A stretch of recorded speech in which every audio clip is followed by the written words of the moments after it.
السلام علیکم، میں ہوں یعقوب براہوی۔ میں اس وقت آزاد فلسطین کے شہر بیت الحم میں ہوں۔ یہ بیت الحم کا بازار ہے۔ شام سے پہلے مجھے واپس اسرائیلی شہر یروشلم جانا ہے، جہاں میرا ہوٹل ہے۔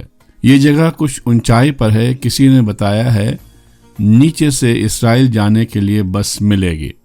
آئیے، یہی بس ہے۔ یہ مجھے یروشلم کے دماسکو گیٹ پر اتاریں گے۔ ماشاءاللہ اب میں بس میں بیٹھ چکا ہوں۔ وہ فلسطینی جن کے پاس اسرائیل میں جانے کی پرمیشن ہے، ان کا وہاں کا کارڈ بنا ہوا ہے، آئی ڈی کارڈ بنا ہوا ہے، وہ آ جا سکتے ہیں، ان کے لیے کوئی دقت نہیں ہے۔ تو چونکہ جو لوگ بیٹھے ہیں یہاں پر، آگے سے بارڈر قریب ہے، بارڈر پر چیکنگ ہوں گے، چیکنگ کے بعد ہی لوگ داخل ہو سکتے ہیں اسرائیل میں۔